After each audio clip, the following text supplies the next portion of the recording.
Hello, hello, hello. Welcome to the Cam and Teddy Show. I'm Cam. I'm Teddy. Let's get right into it, folks. No new news, for the most part, aside from the basketball team, but sports will carry that later on. We're going to talk about a little thing called Vapors Anonymous, which Teddy coined the term for earlier. And it's not Vapors Anonymous. I don't know what it's called, but it doesn't really have a name. It's facilitated by Associated Facts, where basically next week they're having a trained professional try to either limit vape usage or help end people's vape usage. To get a scope on things, we decided to do a private interview with a vapor. Here's how it went. We're here with the biggest vapor in the school. His name is... How long have you been vaping for? I've been vaping for about 3 years now. Right around 3 years, yeah. Really? Oh, so you didn't start too early. No, I mean, they just came around. They were just became like huge right around 2 years ago, 3 years ago. Do you believe that you were peer pressured into starting your habit? My friend had the vape, so I mean, but I asked for it, so no, I don't think I was. Do you believe that you are addicted? I do, strongly, yes. Are you going to go to the professionals next week and try to limit your usage amount? I'll consider it, but you know, I've quit on my own for certain amounts of time and came back on, but you know, I'm good if I want to quit by myself. You know, I think I'm good. I can do it. How would you quit? Would you just go cold turkey? No, I used the nicotine patch when I quit, so I always got a little something, and then go down each, and then eventually off the patch after like a month. So. Do you think this is a problem in Scituate? I think it's slowly, or actually rapidly becoming a problem with vapes reaching like the elementary schools now and the middle schools. Thank you, he who shall remain nameless. That was really eye-opening for some of us non-nicotine fiends. And part of our whole, I guess, almost investigative piece on this new vaping program at the high school, we have Brooke with us. Do you want to just talk about your credentials, like what you're going to be doing here and stuff like that? Sure. So my name is Brooke Morgan, and I work for a drug and alcohol treatment center called Cairn Treatment Centers. And the treatment center is actually located down in Pennsylvania, but what I do is I live up here on the South Shore, so I go into middle schools and high schools, and I do a lot of drug and alcohol prevention and intervention work. I am going to be running it's called Project Connect, and it's a smoking cessation group with a focus on vaping. It's been around for many, many years with, the focus on traditional cigarettes and so forth, but with the, fast-growing problem with vaping, we have revamped the whole program, and now the focus is going to be around vaping. Right, definitely. So vaping is a very new concept, sure. As of the last 10 years. And believe it or not, there is still a lot of people who don't know much about it. So do you have just any facts off the top of your head, or just, basically what are the dangers of it, what exactly is it, and why should we be worried? The first electronic cigarette that was designed or developed actually was over in Beijing, China, back in 2003. There was a doctor over there who had lost his father to lung cancer, and so he wanted to design something that was going to help smokers who have been smoking for many years cut back or quit altogether. And then what happened probably around between 2011, 2012, 13, that time, it morphed into this huge craze among teenagers. The marketing companies shifted their whole focus and no longer really cared about the smokers, and now we're going to target the young people because at the end of the day, we all know that the marketing companies like Juul, they want to make money. I would say the two most common myths that I hear from young people are, what's the big deal? It's just flavored water and it's just water vapor. And those could not be further from the truth. Propylene glycol, vegetable glycerin, oh, yeah. are all the major... Formaldehyde, rubidium, you name it. I mean, rubidium, it's a chemical that is in fireworks to make the colors brighter and stronger. Acetone, used in found in nail polish remover. All of those chemicals we are finding in the vape aerosols, which I always say to the students, what is the long-term effect? What do you think the long-term effects of ingesting those chemicals into your body over and over again going to be? Yeah, definitely. And so, what caught my attention about this whole program was they weren't about to be strict, cut you off with vaping, it seemed like you guys almost understood and wanted to just try to limit it, and if the student was willing to cut them off. Yeah, and I always say to them the first week, my expectation is not that you're at the end of the 8 weeks you're gonna never vape again. I know that that would be great, but I know that may not happen. But what I hope is that they are able to learn more, be more educated, and by the end to kind of be acknowledge where they are at with their addiction and start taking steps in the right direction. What's going to happen exactly? Is it like anonymous people sign up and then they attend this meeting type deal?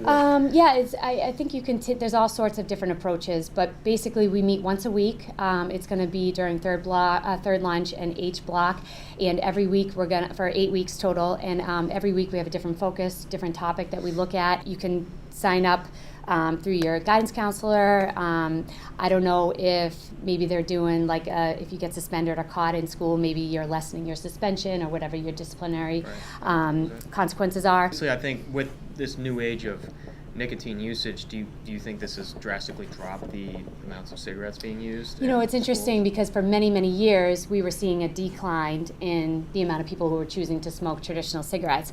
And now we are actually seeing a rise again, and we're seeing a connection or a relation between the people who are vaping and the people who are choosing to smoke traditional cigarettes. The other thing I always say to students is it's starting a behavior. So if you're thinking, I'd never smoke cigarettes, it's disgusting, but then you start vaping, you never know where that can take you because you're starting a behavior, so it's essentially opening the doors for possibility of moving on to other drugs. You guys are essentially the guinea pigs. You are the people that we are going to track over 10, 20, 30, 40 years to see what the long-term effects are going to be from those chemicals. But would you say that it is safer to use an electronic cigarette rather than a traditional cigarette? For a teenager, absolutely not, because of the way that the nicotine affects a growing teen's brain. So if there was two... I can't pick because I would say neither are better for you. But if you had to pick, if it was... If you're, say, in your 60s and you've been smoking for 40 years and you're trying to quit, I would say an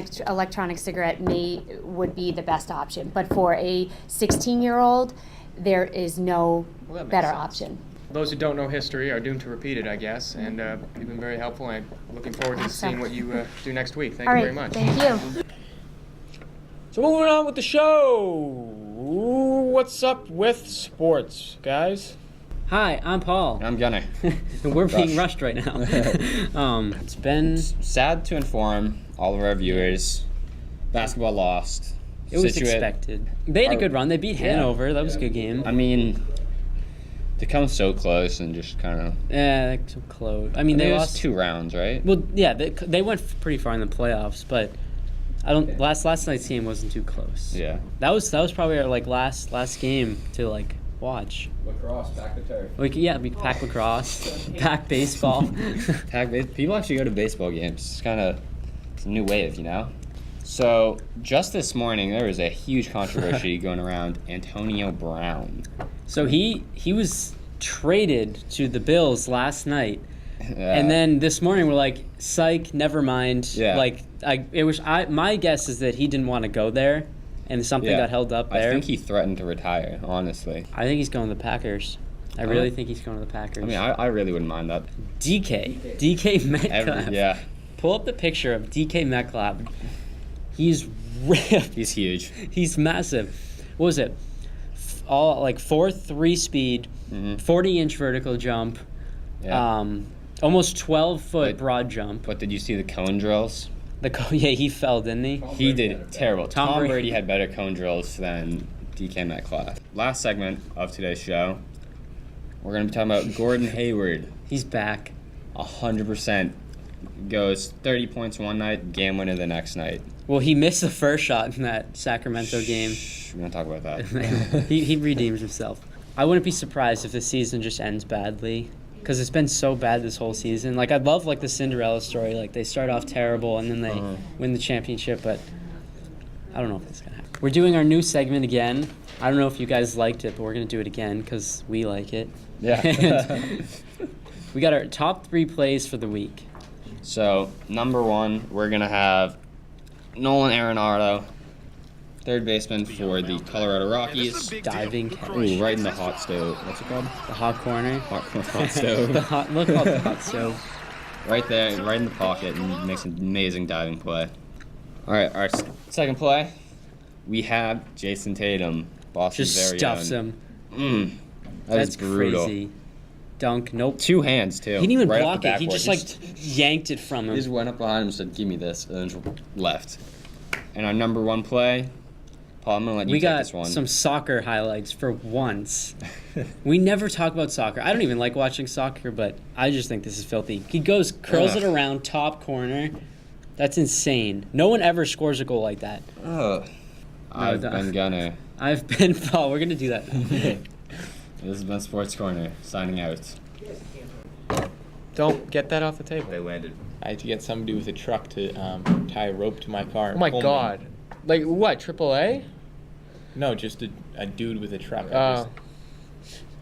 Just a nice guy. So if he's watching this, thank you for pulling me out of that snowbank. You're probably not watching it. No, definitely not.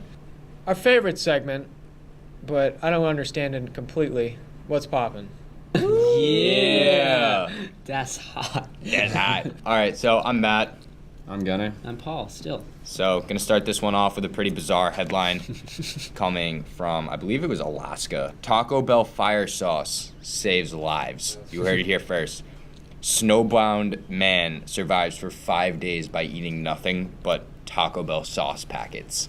So he spent 5 days in his car with his dog, and he had no food because he wasn't planning on getting stuck there.